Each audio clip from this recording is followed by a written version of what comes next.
Yeah, a pleasant good evening to all.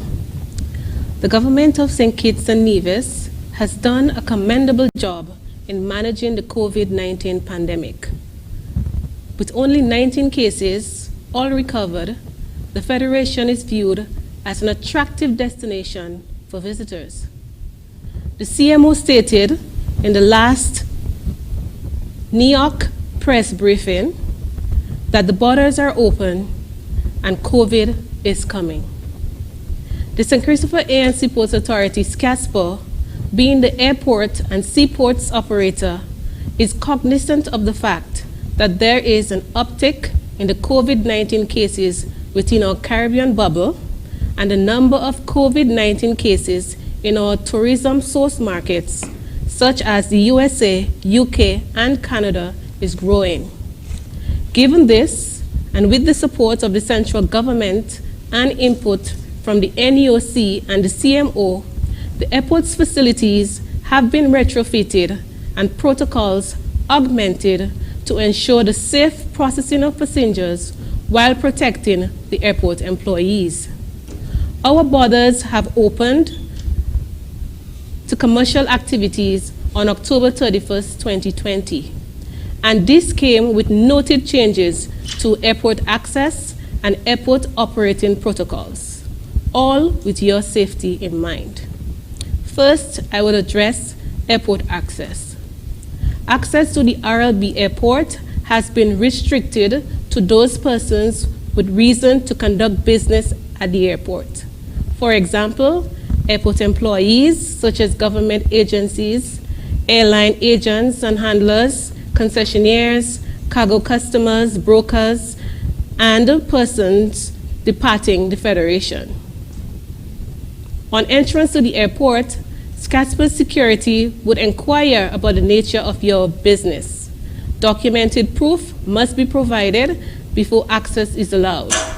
For example, if you're an employee, your SCASPA ID needs to be presented.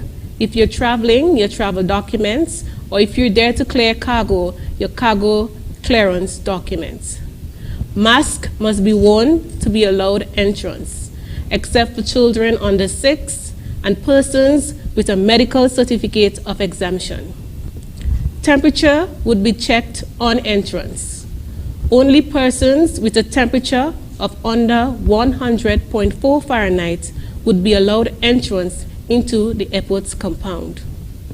Taxis and tow operators would be allowed at the airport in limited quantities as per dispatch schedules. Transportation which does not have the travel approved seal will be denied access. Private vehicles dropping off passengers would be allowed to enter the parking lot to drop off in the designated areas. To be allowed access, the traveling passenger must produce proof of travel. Also, in addition to the driver, one other person is allowed in the vehicle to assist with the removal of cargo or luggage or provide assistance to persons with disabilities. Red cab services would be available to departing passengers only. Children would not be allowed access to the airport unless they are traveling. Secondly, I'm going to examine the parking at the RLB airport. SCASPA has placed the airport users into 2 risk categories. Low-risk users, which includes departing passengers and or local users of the airport facilities, and high-risk users, which are the arriving passengers.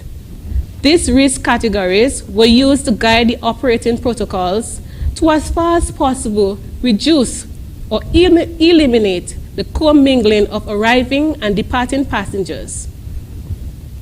To achieve this, the main parking lot is used exclusively for parking of low-risk users, that is, the airport employees and the drop-off of departing passengers.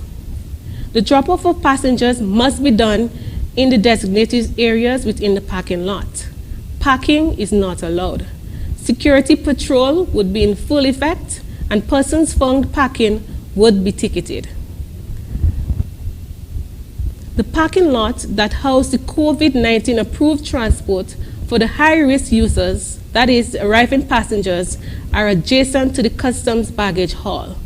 They are the tow operator's parking lot, and what was once the VIP parking lot is now the taxi waiting area. The main taxi stand remains operational as a holding area for approved taxis on the dispatch schedule. Arriving passengers would not have access to the main parking lot. The SKTA would manage the dispatching process of arriving passengers and direct them to the assigned approved taxi or tow operator. Thirdly, passengers movements outside of the airport terminal. To reduce commingling of the high-risk and low-risk users, i.e. arriving and departing passengers, the drive-through under the canopy has been blocked off from vehicular traffic. This section is reserved for passengers queuing both at arrivals and departures. However, there is a barrier under the canopy that physically separates the arriving from the departing passengers. Again, all in an attempt to limit the risk of the spread of the virus. Lastly, but by no means least, the passenger process through the airport. The departing passenger process remains the same, except that the passenger would need to present their passport and travel documents to be allowed entrance into the check-in area. The CMO would have addressed the requirements for entry into the Federation, as although the borders are closed, measures have been implemented to minimize the risk of the spread of the virus. On arrival, passengers must undergo medical screening. SCASPA has, over the last month, retrofitted the facilities to accommodate this.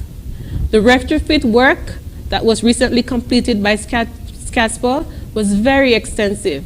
It included the construction of a welcome center, which is a holding area that allows the passengers the opportunity to regulate their body temperature ahead of medical screening, a pre-screening queuing area, medical screening room, an isolation center, and an enhanced customs baggage area, all geared towards the safe processing of arriving passengers.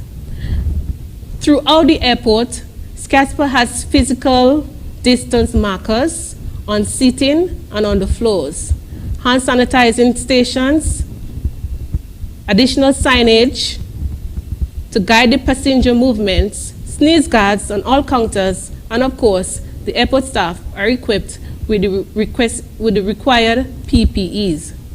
We understand that COVID-19 is unprecedented, and we are operating in a fluid environment. Therefore, the measures that I just outlined are all subject to change as the national COVID-19 protocols change. Thank you.